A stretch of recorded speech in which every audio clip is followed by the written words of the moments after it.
Alright, here we go into this fourth set and looking at the tank selection real quick. And just for clarification's sake, of course, the Immortals will be starting down south where their opponents efficiency starting up north. But yes, the tank selection here, it is a pretty similar setup coming out from the Immortals, except that they did go for an AMX-13 this time around. So actually, quite uncommonly for the Immortals going with a light tank on their team.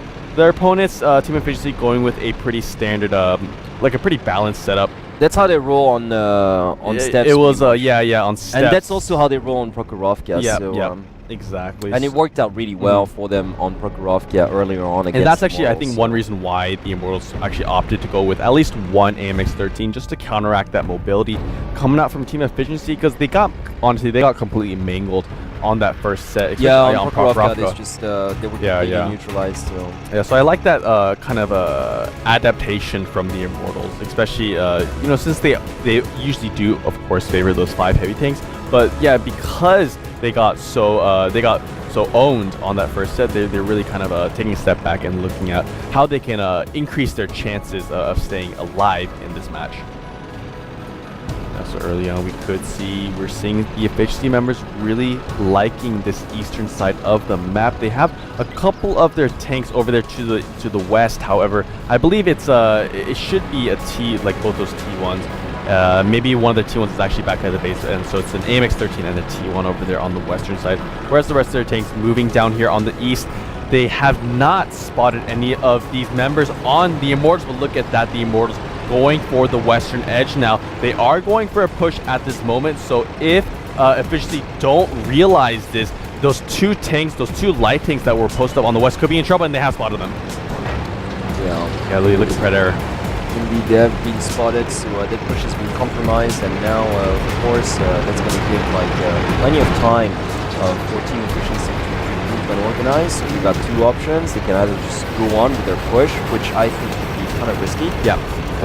Or they can just, you know, sort of split their forces and leave a couple of tanks just to that northeastern crater just to defend from this massive push coming from the Immortals. But yeah, I think they're just choosing a little bit of both here. You know, team efficiency, very comfortable playing on this map, and they're spreading. You can't see it on the screen, but they're really spreading the forces quite wide.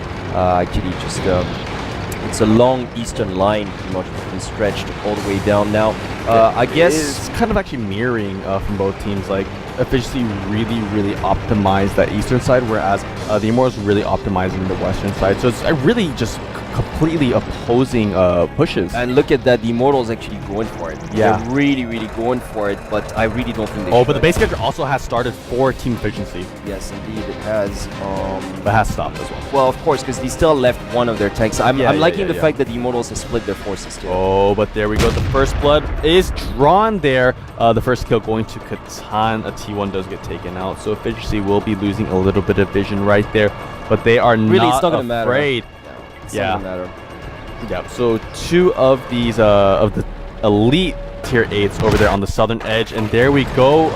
Another T1 getting taken out here. Yes, it's actually Savant and Unreal Rogue versus Comics and Sly Fox. Look at that, all the Immortal tanks are just trying to bully their base capture, but it's never going to work. They're actually getting punished. You know, Kitan took damage, Iron Bus took damage. They can't just stay there in the open. Yeah, Djus is taken down to about half health, but he should be able to make it undercover just fine here. Yeah, look at Sly Fox doing a great job 1v1ing Savant here. Yeah. He actually Savant is reloading at this moment, so Savant is just gonna go down without an answer there. A nice early advantage for team efficiency. And a really nice trade too. Yeah, a really nice trade. That 5100 going down is not good news at all. And this base capture should be really easy to defend. Of course, it's so easy to defend. They don't even have to try to defend it. It's just all they got to do is stay out of dodge and shoot once in a while to delay it. Yeah, look at Iron Bus. Iron Bus is a goner, pretty much. As soon as I saw them you know, try to go for the push, I was like, this is suicide. Oh, there he goes. Yeah, it is looking really grim for for the Immortals side. They lost 2 tier 8s right now. They're about to lose another one as well. Yeah, and they lost both their tier 1 scouts. So it's looking game over. Yeah, there's really honestly absolutely it's game over. Nothing. The Cirrus is almost down as well. Like this is game over. I mean, there's nothing that they can do to turn this around. Yeah, so just a little bit of too much aggression coming out from the No, Immortals. but you know what? That's the thing. As soon as I saw them like go for that push, like to the northern base, I'm like, and then like GD just trying to capture it. I was like, okay, this is never gonna work. Yeah. There's no way you're gonna pull this off. And the base capture will happen. Exactly.